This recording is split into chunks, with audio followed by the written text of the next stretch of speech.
Before we begin our episode, we want to address the coronavirus crisis. It is in the forefront of each day now, and we walk through uncertain territory. It's easy to live in fear. It's understandable that we have these feelings. During the coming weeks, we'd like to provide some additional contemplative resources for you to use if they can be of help. We'll be producing and publishing some recorded meditations available to you any time of the day or night. Please visit the Glory Day website and click on the coronavirus update page. Blessings to you.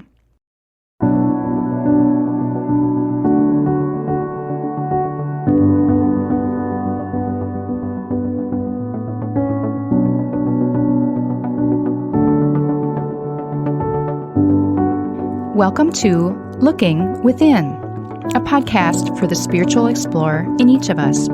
I'm Julie. I love to explore the inner life using contemplative practices, and I love to help others to do the same. In our time together, I hope you gain a sense of hope, meaning, joy, and love. As a Christian spiritual explorer, I hope to offer some thoughts to help you see God's presence in activity in ever-expanding ways. As you listen, ponder, and experience the divine, feel free to use the spiritual perspective you are most comfortable with in our practice today. Now, let's begin.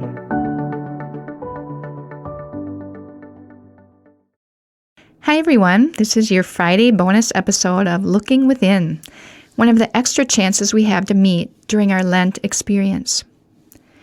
During these weeks of the season of Lent, we've been exploring becoming the beloved of God in the ways we think, speak, and act. When we met up the past 4 Fridays, I led you in a loving kindness meditation. For these final few Fridays, I'd like to use our time for exploring our content a little further. This week, we've been pondering how each of us is given for the sake of others. This can happen through both our life and through our death. We are called to live for others, but also to die for others. How is this possible? First, Nouwen reminds us that there is such a thing as a good death. We've perhaps seen relatives and friends, or heard of others, who make the choice to not cling to life because death seems like such a failure or the worst enemy to be feared. But instead, they choose to freely let go of life in order to be a source of hope to others who will someday face their own mortality. As the beloved of God, Nouwen says, we are called to make our death the greatest gift, our final gift of self, sending others our spirit, and continuing to live in close communion with them following our death. Have you ever felt like a deceased parent, grandparent, or a close friend was still with you somehow, guiding and helping you? That is a gift given to you by another through their death. Think of saints like Francis of Assisi, Mother Teresa, or people from your own life whose spirits of love, joy, and compassion seem to live on and keep descending on us. Our fruitfulness, our influence on others, can extend far beyond anything we ourselves can imagine. As I read these final portions of Nouwen's Life of the Beloved, I realize how different our view of death would be, how different our life would be, if, as he said, we truly trusted that our life would be multiplied in being given away, if we truly trusted that our life doesn't fully end when our earthly body dies. If we knew this, then every little act of faithfulness, every gesture of love, every word of forgiveness, every little bit of joy and peace will multiply as long as there are people to receive it. And even then, there will be leftovers. Whatever we do in life will continue to live on after our death. People whose lives we had touched will carry a piece of us around in their heart. Our words and actions can be like the mustard seeds that Jesus mentioned. our kindness and generosity, our smiles and hugs can become, in Nouwen's words, like strong trees in which many birds can build their nests. Every loving thing we do or say can ripple out into ever new and wider circles, just like a little stone thrown into still water. Imagine the impact of your life that will live on after your mortal body dies.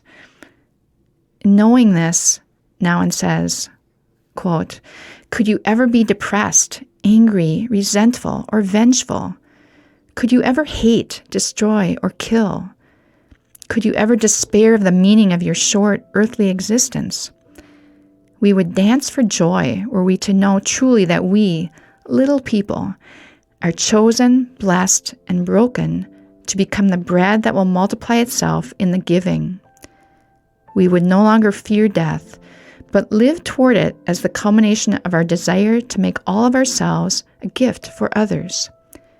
We would see that our brief, easily forgotten journey in this world will continue to give life to people through all times and places." End quote. As we think about Jesus' death on the cross, which we'll remember in a week on Good Friday, I think about his impact on the world following his death. I know our life and death will most likely not have the worldwide, life-altering effect on millions of people that his life and death had. But as you enter your moments of quiet, think about Nouwen's thought that, actually like Jesus, our spirits can only completely reveal themselves and be shared after we've died. Think of the lives of famous saints, writers, artists, and musicians, and the lives of relatives, friends, or others who have inspired you. See how the beloved of God, how all of us, can live on in others after we die. I'll be back with you in about 3 minutes.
As we end our meditation, take a few deep breaths in and out,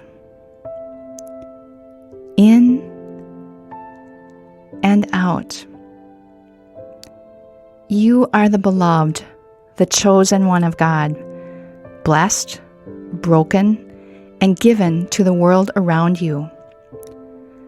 I'll sound the Tibetan singing bowl, and when you're ready, you can gently open your eyes, remaining still for a moment longer.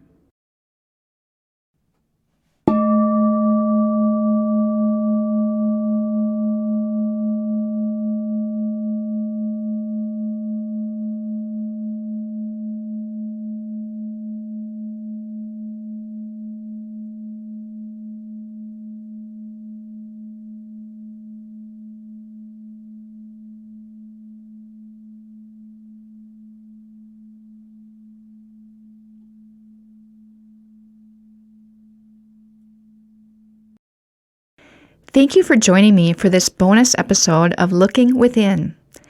We've completed our time of looking at being given to others and the world around us. We've been reminded that we are given to the world through our life, especially through who we are, and that we're also given through our death, as our influence and love live on in the lives of others. Monday begins the final week of our Lent experience, giving us 3 more episodes to finish exploring and growing into becoming the beloved of God. I look forward to walking with you through our final week together. Until then, have a wonderful weekend.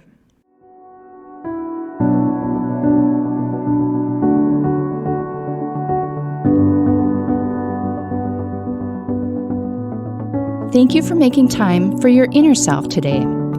Whatever you've discovered and experienced, carry that with you in the coming days. You can find more episodes at our website, gloria-dei, that's DEI.com/lookingwithinpodcast, or subscribe through your favorite podcast app. We'll see you next time.